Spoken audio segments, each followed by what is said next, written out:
And I would get the reaction of all of the computers. When I talk to people, I feel like, not that I'm into movies, I see the poison in all of them, but that's what you people go by. So I mean that's what you know. There's the movies, the Matrix, and in the second one, Neo goes to the source, and every time he has a thought, you see all of the different, when there's an exchange that happens, all his possible reactions show up on a screen behind him. This is how I feel when I talk to somebody. The intuition, I can predict all of you, everybody, all the different reactions to me and what I'm saying. And it's painfully lonely. It is. It's lonely. It's, there are people trying to assess what I'm saying, try to figure out whether it's right or wrong, provable, verifiable.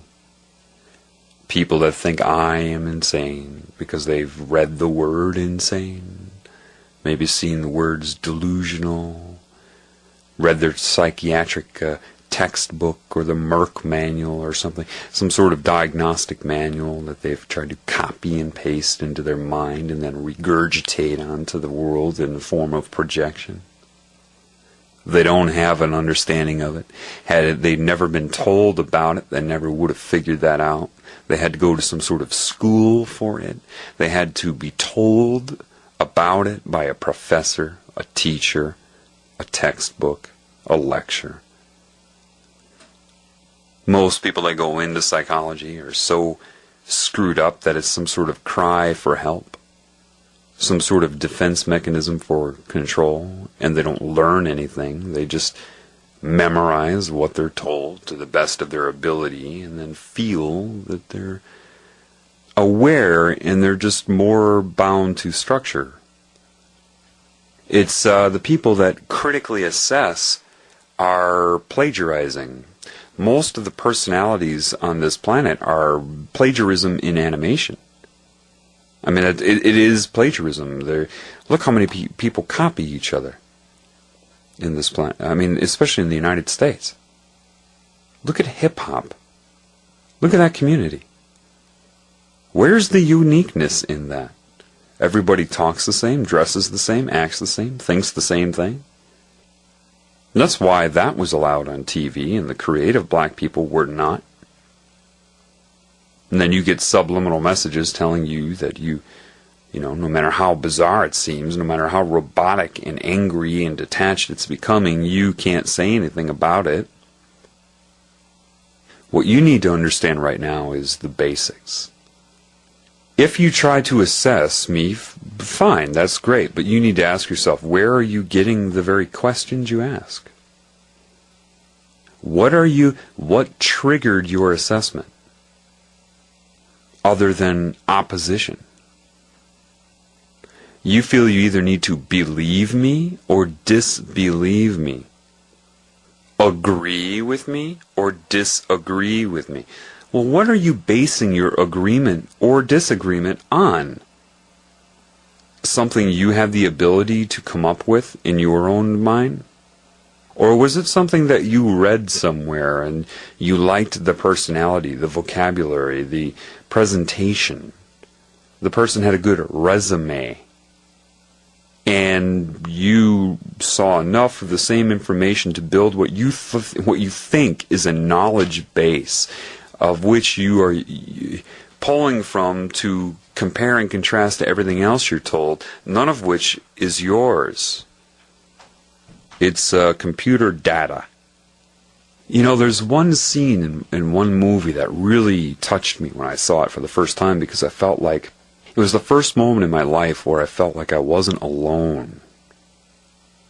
And that was the scene in Good Will Hunting when they were in that Harvard bar and you had the guy come up and make fun of Will's friend, Ben Affleck, and Will came out and proved that he was a robot. I'd never seen anything like that in my experience, and I didn't watch a lot of movies. I never saw anybody who got it like that so perfectly. Memorizing means nothing.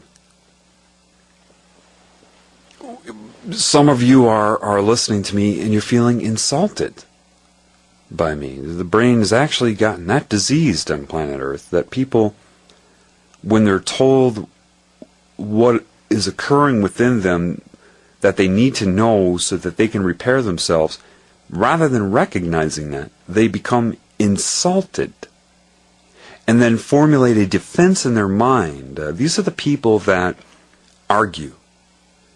And most people are this way. You start to argue and they don't listen anymore. They're thinking up, while you're speaking, they're thinking up of some sort of defense for their ego against you. I mean, the insanity on this planet is it's insane. It's just it's a real problem.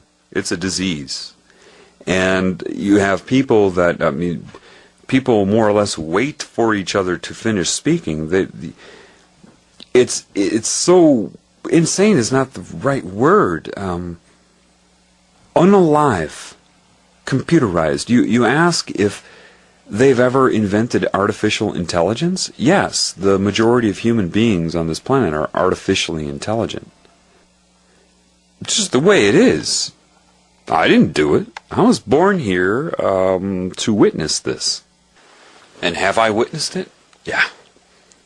There's so much I know about what's going on right now that I can't begin to tell you yet, because telling you would be insane. It's just the way it is. Until you... See, what you don't understand, the average animal knows so much more than you do. It doesn't matter if their brain can retain the information, like how big is their hard drive. As long as they're connected to the Creator, they'll know what they need to know in any given moment. They may or may not retain it, kind of like... some have experienced something similar, though this is not it, and I specify this. Smoking marijuana, you lose your memory, but you have all this creativity, right, during it. But that's not, all you're doing is changing your frequency. You actually disconnect yourself from intuition when you smoke marijuana, hence paranoia. Paranoia is a disconnection from intuition, intuitive knowing. I mean, you should ask yourself, with all the fear-mongering, all the potential threats, impossible things that can happen to you, right, in the world, in what I'm doing, shouldn't I be the most paranoid guy you've ever heard in your life? Shouldn't I be cowering in a corner somewhere? I don't suffer from paranoia. I've seen things that would destroy the average person mentally, if they're disconnected from intuition. Just, they'd be loony within days, gone. Why have I seen it? Because my job is to do a few certain things. I am not patronizing you. You just don't understand. If I told you the reality right now, and I will tell you, but if I told it to you right now, I would be hurting you. That's why when you get people like, that pretend that they are helping you, really when their goal is to hurt you, or they're being controlled and don't know it to hurt you, like Fritz Springmeier. See, all I needed to see with Fritz Springmeier was after one of his lectures, when a woman came up to talk to him, how he blew her off. That was all I needed to see. His fake way of dealing with her. That I knew right away. There's no question in my mind. I mean, if you read Fritz Springmeier's books, they're overwhelming you with fear. Some of the details are correct, yeah. But he's not enabling you. Oh, and just make sure you believe in God. What? Oh, yeah, just believe in God. No.